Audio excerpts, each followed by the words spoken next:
तो हमने इसे नाम दिया कॉन्सेप्ट ऑफ स्प्रिंग बैलेंस। आज का लेक्चर यहाँ से स्टार्ट करेंगे। Concept of spring balance, concept of spring balance. जैसा कि हम यहाँ देख सकते हैं, थोड़ा बस लैपटॉप यहाँ मूव कर लेते हैं।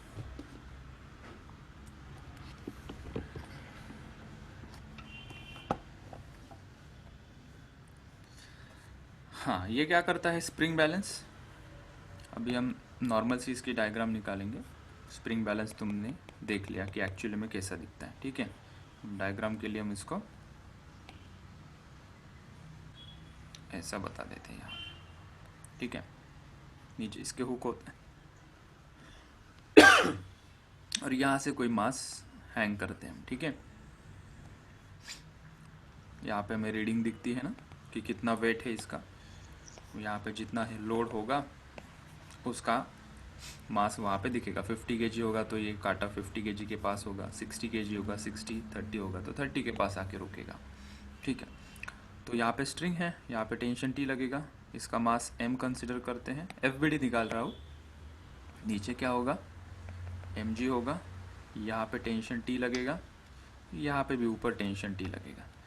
और ये स्प्रिंग बैलेंस हमने मासलेस कंसिडर किया है। What we are considering, spring balance is massless, मतलब इसका कोई वज़न ही नहीं है। आइडियली हमने कहा कि इसका कोई वेट ही नहीं है। एक्चुअली में होगा ये कुछ 10 ग्राम 20 ग्राम आधा किलो जितना भी होगा, ठीक है।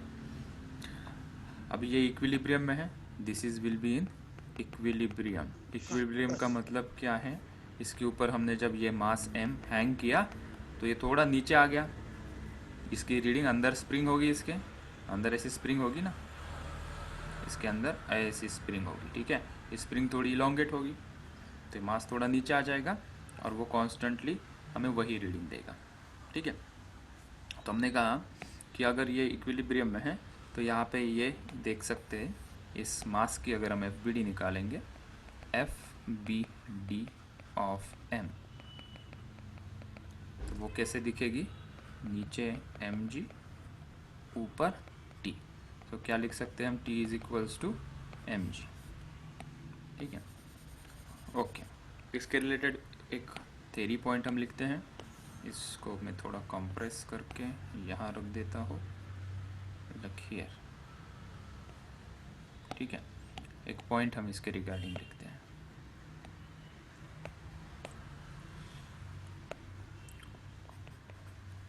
Spring balance, a spring balance always measures the tension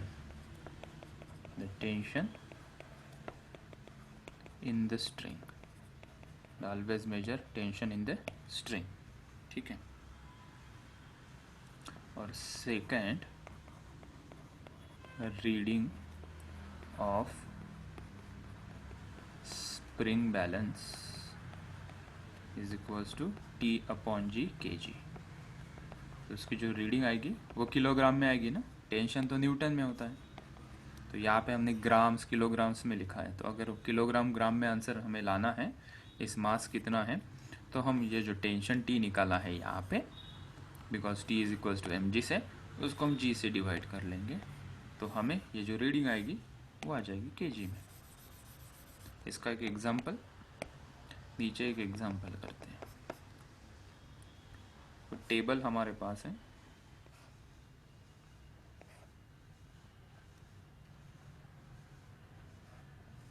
यहाँ पे ये स्प्रिंग बैलेंस है, ये पुली है यहाँ पे और एक पुली है, यहाँ से रस्सी जाके एक मास है और यहाँ से एक रस्सी जाएगी और यहाँ पे मास m है, ठीक है। फॉर एग्जांपल इसका मास हमने गिवन दिया है 20 kg, this is of 20 kg और ये भी 20 kg का ब्लॉक है, ठीक है। और ये स्प्रिंग बैलेंस है, दिस इज स्प्रिंग बैलेंस, ठीक है। उसके ऊपर मार्किंग होती है, मतलब ये वाला रखा हुआ है, उसके दोनों साइड से 20 kg के मास थ्रू द पुली हमने लटकाए हैं। ये इक्विलिब्रियम में है, दोनों भी 20 kg के मास हैं। अगर दोनों में से किसी भी एक की एफ निकालोगे या दोनों की एफ निकालोगे तो क्या आ जाएगा, यहाँ पे नीचे आ जाएगा 20G और इसका भी नीचे 20G, ऊपर क्या लगेगा टेंशन T, यहाँ ऊपर क्या लगेगा टेंशन T। स्प्रिंग बैलेंस के यहाँ पे tension T away, tension T यहाँ पे अवे हो जाएगा। ठीक है, तो हमें क्वेश्चन पूछेंगे, question will be asked what is the reading of spring balance, spring balance. ठीक है, तो किसी भी एक की एफ हमने निकाली यहाँ पे, इसकी मैं एफ निकालता हूँ, इसकी हम अगर एफ निकालते हैं, एफ नीचे लगेगा 200, ऊपर लगेगा टी। सो यहाँ से टी कितना आ जाएगा, टी आ जाएगा 200। ठीक है, अच्छा स्प्रिंग बैलेंस की रीडिंग क्या आ जाएगी, इसकी रीडिंग आ जाएगी T upon G, that is 200 upon G की वैल्यू 10, दैट इज़ 20 kg। तो स्प्रिंग बैलेंस हमें 20 kg की रीडिंग देगा, 40 kg नहीं। तुम्हारे माइंड में चल रहा होगा सर ये भी 20 kg, ये भी 20 kg, स्प्रिंग बैलेंस की रीडिंग आनी चाहिए 40 kg। नहीं, इसकी रीडिंग आ जाएगी 20 kg। रीज़न समझो क्या है रीज़न। ठीक है, अगर इस स्प्रिंग बैलेंस को, अगर इसको मैं काट देता हूँ, अगर ये स्ट्रिंग को मैं काट देता हूँ तो क्या ये ऐसा स्टेबल रह सकता है क्या, ये मास नहीं रह सकता, नीचे फिसल के आ जाएगा ये। तो एक 20 kg, ये जो लेफ्ट वाला 20 kg है, ये सपोर्टिव रोल में एक्ट कर रहा है, this is giving the support, support दे रहा है। सपोर्ट दे रहा है मतलब क्या दे रहा है, ये स्टेबल कर रहा है इसको ना नीचे जाने दे रहा है ना ऊपर जाने दे रहा है।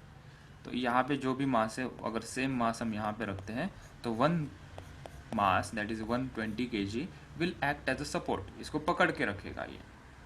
इसलिए स्प्रिंग बैलेंस की एक ही रीडिंग आएगी, दैट इज 20 kg। इसको समझने के लिए हम और एक एग्जांपल लेते हैं, पहले तुम इसे लिख लो। इस क्वेश्चन में हमें पूछा है कि ये स्प्रिंग बैलेंस एक रिजिड सपोर्ट से अटैच है और नीचे 20 kg का मास है, तो स्प्रिंग बैलेंस कितनी kg की रीडिंग देगा।